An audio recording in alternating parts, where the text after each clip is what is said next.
गोष्ट आहे? आम्ही बोलत होतो की तिच्या वाढदिवसाला आम्हाला कपडे घ्या ना. तू बाबाला सांग ना, बघू आपण.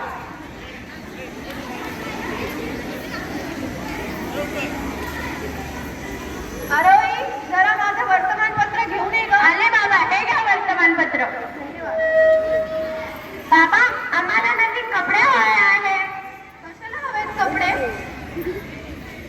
आपल्या शेजारची संगीताताई आहे ना, तिचा वाढदिवस आहे.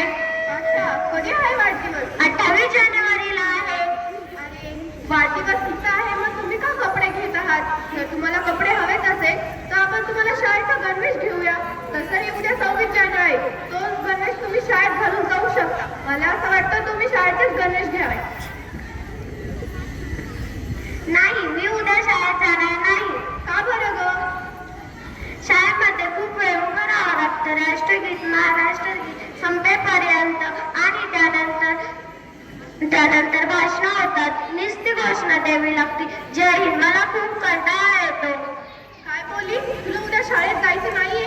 अगं, तुला माहित आहे का, 26 जानेवारी 1950 रोजी महामानव डॉक्टर बाबासाहेब आंबेडकर यांनी भारताचे संविधान लिहिले व 26 जानेवारी 1950 रोजी ते संविधान अंमलात आले.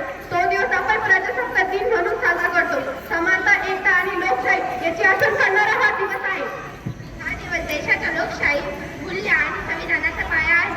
त्या दिवशी आपण स्वातंत्र्य संविधानाला अभिवादन करून संविधानाचे रक्षण करू अशी शपथ घेतो. तो दिवस आहे. या दिवशी दिल्लीतील भव्य पथावर राज परेड आले होते. ज्या लोकांनी या देशासाठी आपले बलिदान दिले ते महात्मा गांधी, ज्योतिबा, सरदारभाई पटेल, संविधान लिहिणारे महामानव डॉक्टर आंबेडकर यांनी या देशासाठी किती काही केले. त्यांना कधी कंटाळा आला नाही. तुला कंटाळा येतोय होय? मला माफ करा, मला समजले आहे.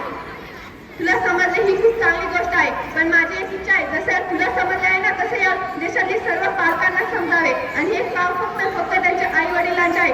आम्ही तुम्हाला विनंती करतो की जसे आम्ही आमच्या मुलांना समजवले आहे, तसेच तुम्ही पण तुमच्या मुलांना संविधानाचे महत्त्व समजवले पाहिजे. कारण प्रजासत्ताक हा एक फक्त शब्द नाही, तर संविधान लागू झाल्याचा दिवस आहे. हे तुम्ही तुमच्या मुलांना समजावे अशी आमची नम्र विनंती. धन्यवाद.